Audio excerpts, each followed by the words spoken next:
No Brasil foram registradas 142 mil denúncias de violação dos direitos humanos em 2017, segundo o levantamento da Ouvidoria Nacional de Direitos Humanos.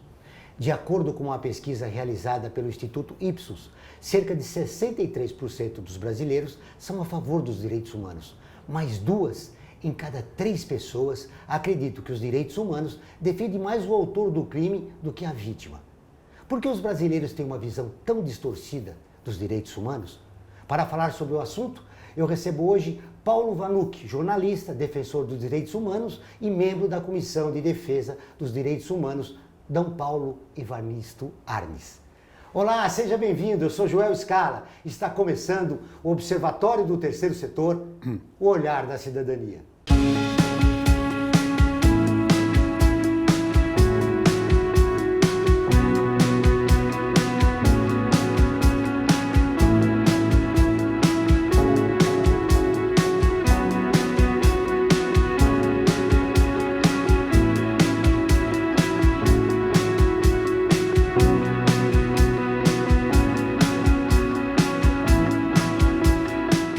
Paulo Vanucchi foi ministro da Secretaria Especial de Direitos Humanos por 5 anos durante o governo Lula e integrou a Comissão Interamericana dos Direitos Humanos entre 2014 e 2017. Tudo bem, Paulo? Seja bem-vindo. Prazer, uma honra estar aqui no seu programa. Por que o brasileiro tem uma imagem tão distorcida dos direitos humanos? Bom, são inúmeras as razões. Houve um longo período de ditadura militar civil, não importa. 21 anos em que havia crescentes denúncias no Brasil e no mundo de violação dos direitos humanos, no caso especialmente de opositores políticos.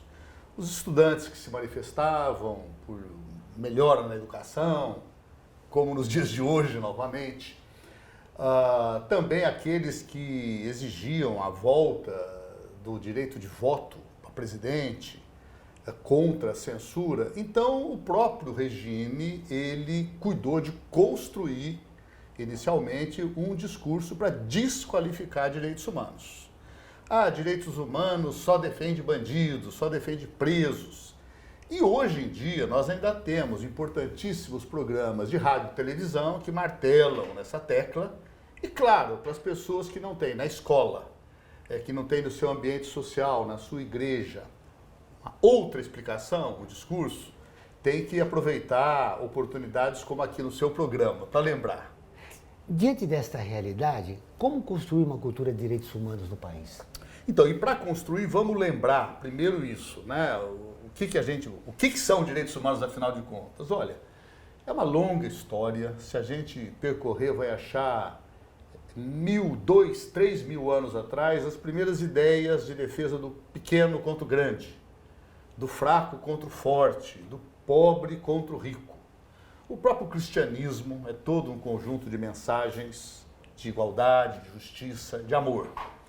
Mas de 1948 para cá, final da guerra, existe uma Declaração Universal dos Direitos Humanos. São 30 artigos que cabem num cartaz na parede, é quase uma poesia, e os artigos desdobram o primeiro: livres, iguais, em dignidade e direito nascem todas as pessoas. Então, direitos humanos é a luta, é a exigência, a busca de uma sociedade onde todos sejam, de fato, livres, iguais, em dignidade e direitos. Hoje é assim? Ainda não. É uma construção. Nessa linha histórica, aproveitando a linha histórica sua, a Europa devastada pela guerra, com apoio dos Estados Unidos, criou a Declaração Universal dos Direitos Humanos. Muitos países foram signatários. No momento, o nosso processo civilizatório está ameaçado. Como nós podemos, neste ambiente, e aí a pergunta é recorrente, construir um novo momento em relação aos direitos humanos? Bom, o novo momento é quem trabalha muito com história, dinâmica, os ciclos da história, os vais e vens da história, pode dizer o seguinte: olha, já tem um novo momento nascendo. O momento 15 de maio, 1 milhão de pessoas nas ruas, ninguém esperava isso, estudantes, jovens, gente que votou no Bolsonaro, etc., vindo para a rua defender a educação pública de qualidade. O novo momento vai nascendo. 6 meses atrás, a imprensa tinha uma discussão muito assim, monolito, na questão eleitoral. Hoje não. Se você pega os jornais, as revistas, já começa a ter um debate, uma discussão. Bom, nesse sentido, o horror lá da Guerra Mundial, de 45, 60 milhões de pessoas mortas, 6 milhões de judeus por serem judeus. Foi o império do ódio, da intolerância, a quebra do que você chamou de civilizatório, que é a nossa consciência de humanidade. Nós temos diferenças, não é só Palmeiras e Corinthians. Nós temos diferenças sociais, nós temos diferenças religiosas. O pacto dos direitos humanos é: vamos conviver na diferença e vamos celebrar a diferença. O bom é que tenha 20 times de futebol e não só 2. O bom é que tenha 10 cores e não só uma. E no Brasil, em especial, essa mescla de índios, africanos, europeus, que formam o que é o Brasil de hoje, tem de ser construída na base de respeitar o que não tem, o que é pobre, e não o discurso de que porque ele tem uma orientação sexual diferente da minha, eu odeio. O discurso de matar. Nós vemos autoridades públicas hoje mandando matar. Um governador do Rio sobe no helicóptero e agora acaba metralhando uma tenda que os pastores evangélicos usavam para se proteger do sol quando subiam o morro para visitar as comunidades. Então, o que você fala é muito importante. Vamos reconstruir esse clima de convivência democrática. Temos diferenças e vamos continuar tendo, mas o pacto é não matarás. Eu acho que o importante é acabar com esse clima de ódio que existe no país. Todas as terças e quintas-feiras, ao vivo, às 14 horas, tem programa de rádio, Observatório do Terceiro Setor, onde recebemos especialistas que, junto com os ouvintes, debatem os principais temas da atualidade e do terceiro setor. Você pode ouvir pela Rádio Trianon AM 740 ou em qualquer lugar do mundo, pela internet, do seu celular, computador ou tablet, pelo link que aparece na sua tela. Voltamos depois do intervalo.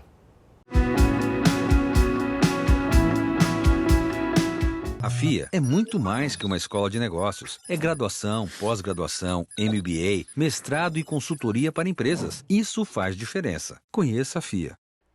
Olá, eu sou Laura Gelbert, da ONU News. Notícias das Nações Unidas e do mundo você acompanha na página e nos programas do Observatório do Terceiro Setor, parceiro da ONU News. E para acompanhar diretamente a ONU News em português, acesse nossa página e redes sociais. Até lá!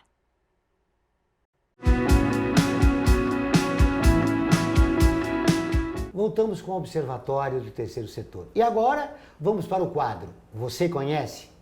Defensor da causa indígena, ele revolucionou a educação no Brasil e foi um dos responsáveis pela criação da Universidade de Brasília e redigiu o projeto do Parque Indígena do Xingu. Darcy Ribeiro. Você conhece? Darcy Ribeiro nasceu em Montes Claros, Minas Gerais, em 26 de outubro de 1922, filho de Reginaldo Ribeiro dos Santos e Josefina Augusta da Silveira. Em Montes Claros, fez os estudos fundamentais e secundário no grupo escolar Gonçalves Chaves. Foi para Belo Horizonte estudar medicina, porém ao cursar disciplinas de ciências sociais, decidiu-se por esta área. Em 1946, formou-se em antropologia pela Escola de Sociologia e Política de São Paulo e dedicou seus primeiros anos de vida profissional ao estudo dos índios do Pantanal, do Brasil Central e da Amazônia. Destacou-se por trabalhos nas áreas de educação, sociologia e antropologia, tendo sido ao lado do amigo a quem admirava, Anísio Teixeira, um dos responsáveis pela criação da Universidade de Brasília, elaborada no início da década de 1960. Ficou também na história dessa instituição por ter sido seu primeiro reitor. Redigiu o projeto como funcionário do Serviço de Proteção ao Índio do Parque Indígena do Xingu, criado em 1961. Também foi o idealizador da Universidade Estadual do Norte Fluminense. Publicou vários livros, a maioria deles sobre os povos indígenas. Darcy Ribeiro foi ministro da Educação durante o regime parlamentarista do governo do presidente João Goulart e chefe da Casa Civil entre 18 de junho de 1963 e 31 de março de 1964. Durante a ditadura militar brasileira, como muitos outros intelectuais brasileiros, teve seus direitos políticos cassados e foi obrigado a se exilar, vivendo durante alguns anos no Uruguai. Durante o primeiro governo de Leonel Brizola, no Rio de Janeiro, Darcy Ribeiro, como vice-governador, criou, planejou e dirigiu a implantação dos Centros Integrados de Ensino Público, um projeto pedagógico visionário e revolucionário no Brasil, de assistência em tempo integral a crianças, incluindo atividades recreativas e culturais para além do ensino formal, concretizando os projetos idealizados décadas antes por Anísio. Foi responsável pela criação e pelo projeto cultural do Memorial da América Latina, Centro Cultural, Político e de Lazer, inaugurado em 18 de março de 1989, no bairro da Barra Funda, em São Paulo, assim como foi responsável pelo projeto de lei que deu origem à Lei de Diretrizes e Bases da Educação Brasileira, aprovado pelo Senado brasileiro. Darcy publicou O Povo Brasileiro em 1995, a obra que aborda a formação histórica, ética e cultural do povo brasileiro, com impressões baseadas nas experiências da sua vida. Darcy Ribeiro foi eleito em 8 de outubro de 1992 para a cadeira 11 da Academia Brasileira de Letras, que tem por patrono Fagundes Varela, sendo recebido em 15 de abril de 1993 por Cândido Mendes. Com obras traduzidas para diversos idiomas, inglês, o alemão, o espanhol, o francês, o italiano, o hebraico, o húngaro e o tcheco. Darcy Ribeiro faleceu em Brasília no dia 17 de fevereiro de 1997, quando era senador pelo Rio de Janeiro. Darcy Ribeiro entrou para a história por sua luta pela educação no Brasil e defesa dos povos indígenas. Paulo, com esse currículo, ele ainda é pouco conhecido das novas gerações. Por quê? Pois é, porque é isso, né? Se a gente for propor, é preciso ensinar mais o Darcy Ribeiro na escola, especialmente o povo brasileiro, que aí ele entra na galeria. Bom, é um grande gênio da vida política brasileira, e eu penso agora que o Darcy Ribeiro, certamente, se não tivesse partido tão cedo, teria sido procurado por nós para convidar para ser um dos fundadores da Comissão Arnes de Direitos Humanos, e estou seguro de que ele concordaria. Tá? Agora, ele, com o livro O Povo Brasileiro, ele ultrapassa a história dele como indigenista, antropólogo, e também o homem da educação, com Anísio Teixeira. Ele virou um dos intérpretes do Brasil, porque nem Gilberto Freire, nem Caio Prado, os outros intérpretes antes dele, nenhum fez o que ele fez nesse livro, que foi um pouco a nossa conversa. O povo brasileiro, ele é formado de 3 pilares. Um pilar europeu, que é o português, depois os espanhóis, os italianos e tantos. É o africano e o indígena, que é o primeiro povo brasileiro. E essa mesclagem dá para o nosso país uma força, uma energia, que nós já sabemos o quanto o país já soube conquistar. E se ele soube, o Brasil vai saber de novo. O Brasil vai superar esse baixo astral de hoje, de autoestima baixa, país que não deu certo, vamos privatizar e vender todas as nossas riquezas para sair da crise. Isso passa. E o Brasil vai voltar a gostar de si mesmo, como gostou nesse período, que foi o período da Copa do Mundo de 58, o período da Bossa Nova, do Cinema Novo, e o período da Constituição de 88, em que as forças políticas entenderam, olha, vamos manter nossas diferenças, mas dentro de uma união maior. Democracia, direito e direitos humanos. Nesse ambiente, você acredita que é possível afirmar nossa identidade nacional? Com toda certeza. Quer dizer, a identidade nacional brasileira, primeiro, é uma identidade, eu não tenho dúvida que se o Darcy estivesse aqui, estaria falando conosco, muito mais autorizado. A pregação de ódio aqui nesse país, ela vai contra uma nação que ela se forma de uma série de processos de colonização, de violência, de discriminação. Há um genocídio indígena. Eram 5 milhões os índios quando o português chegou no Brasil. Foram reduzidos a 250 mil. Ou a escravidão. O Brasil não tem racismo. Tem um racismo brutal. Não tem nenhum país do mundo que teve 350 anos de escravidão. Agora, com tudo isso, o país já mostrou... Qual a grande festa nacional? É o carnaval.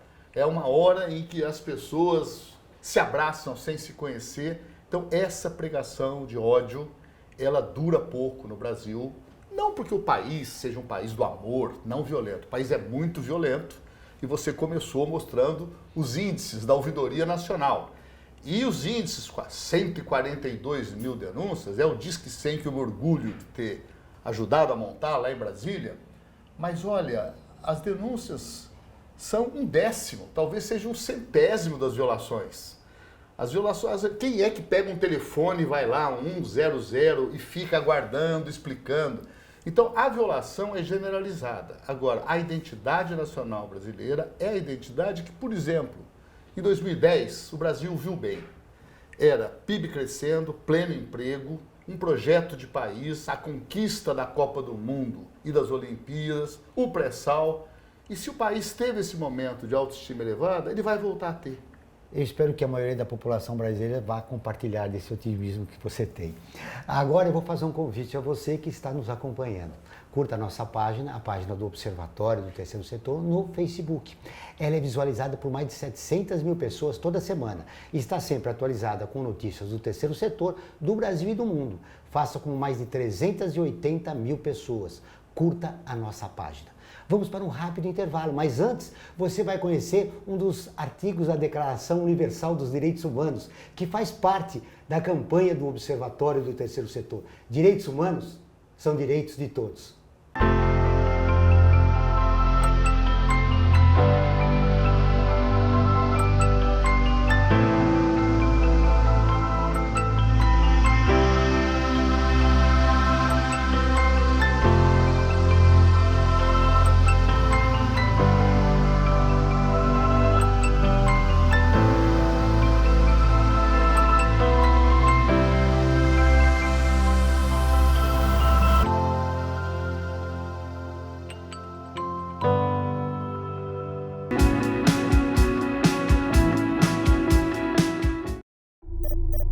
Internacionalizar a economia afeta o seu emprego? Para onde vai o Brasil? Ter opinião sem análise é só repetição. Repetição, repetição, repetição, repetição, repetição, repetição, repetição, repetição. Informação é importante. Análise é fundamental. Le Monde Diplomatique Brasil. Independente e crítico.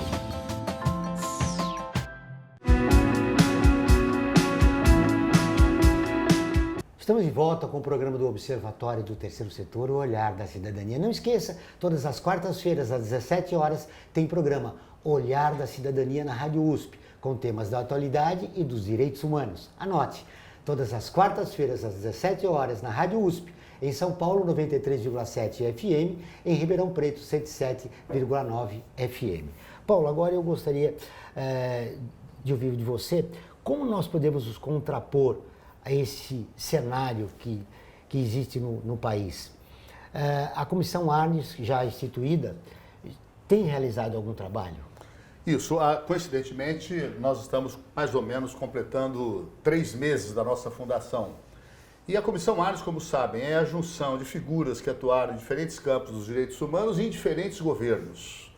Né? Isso é muito importante, porque o país é polarizado, ninguém conversa com ninguém. Não, a Comissão Arnes nasce de pessoas que estavam em governo Fernando Henrique, em governo Lula, em outros governos e estão juntas na defesa dos direitos humanos. Ela é contra o Bolsonaro, Ela não é contra, ela é a favor dos direitos humanos e vai denunciar toda violação. Se vier da boca do presidente da República, nós vamos. Agora, ela é uma comissão que nasce ainda com estrutura zero, ela está se implantando e ela sabe o tamanho das pernas. Ela não tem como atender a 142 mil violações, que podem ser 1.400.000, ou pode ser 14 milhões, ninguém sabe.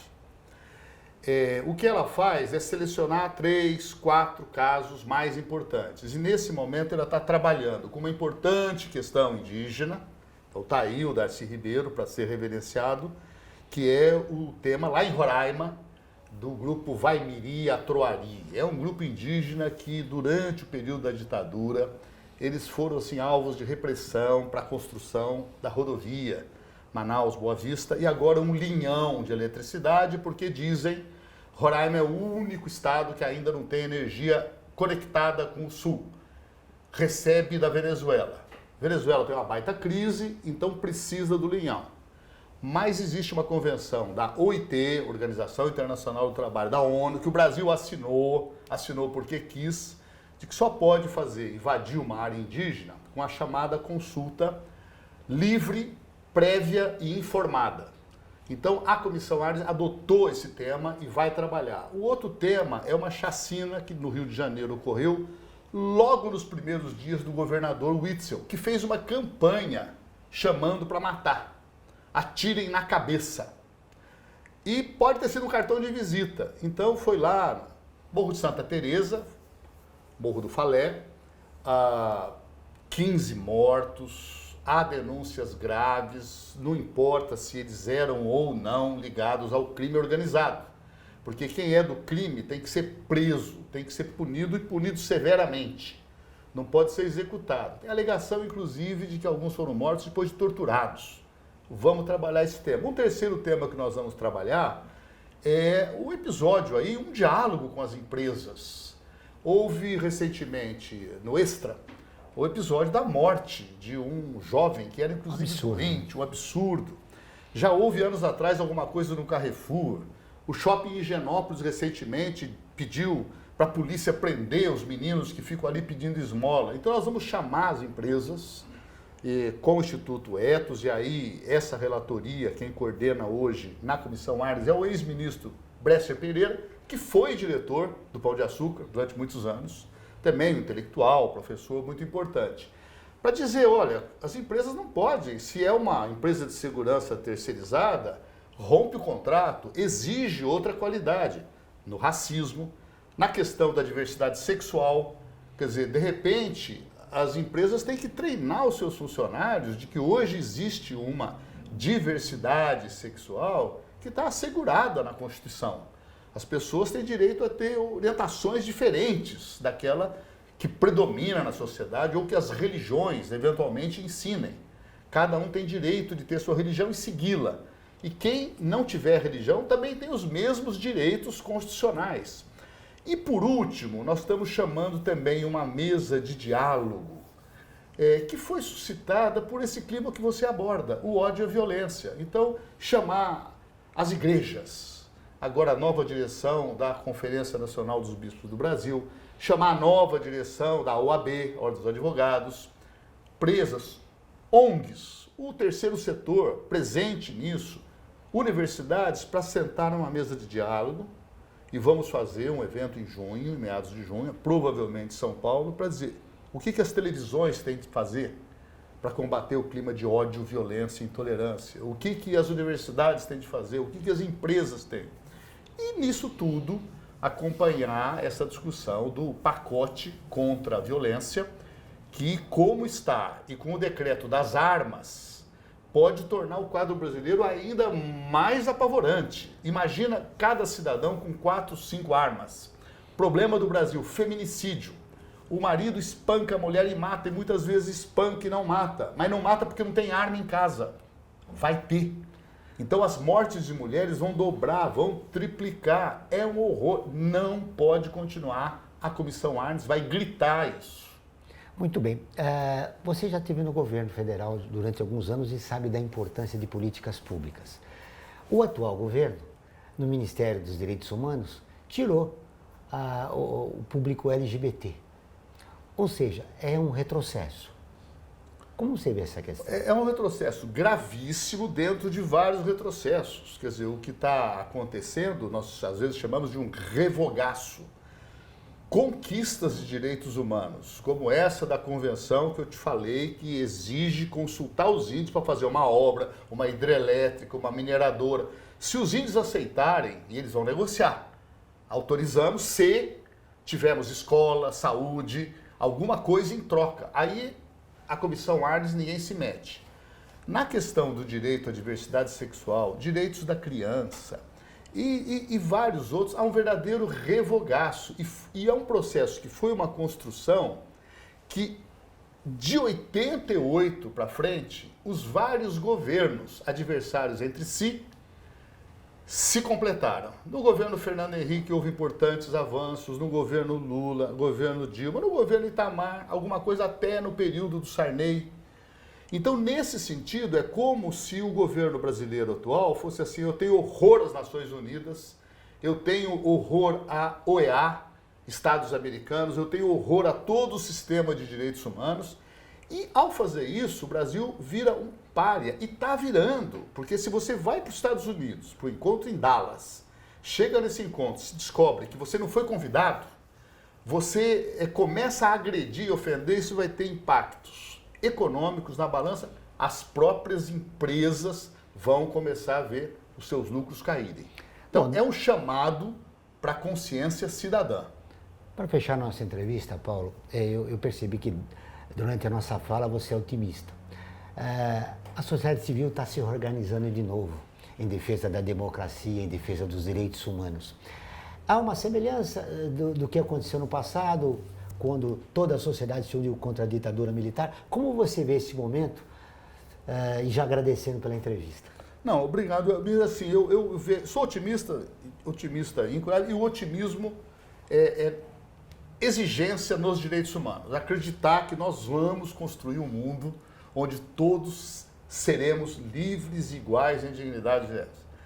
É difícil, porque durante milênios se ensinou o olho por olho, dente por dente. Então nós estamos construindo. E nesse momento eu chamo a atenção que esse diálogo que renasce tem no terceiro setor um ator fundamental, porque as organizações do terceiro setor, na maioria das vezes, ela se obriga a conversar com polos diferentes do espectro político. Então, elas podiam fazer esse chamado, se incorporar para uma mesa de diálogo de reconstrução da democracia e de reafirmação dos direitos humanos que a atual ministra não pode revogar, o atual presidente não pode revogar. Muito bem, a reconstrução de um novo momento para o país. Isso. O programa do Observatório do Terceiro Setor fica por aqui. Esse e todos os nossos programas de rádio e TV estão no nosso portal, acessado por mais de 1 milhão de pessoas de 173 países. Acesse você também, observatorioterceirsetor.org.br. Voltaremos na próxima semana, sempre na luta por uma sociedade mais justa, solidária e tolerante. Até o próximo programa.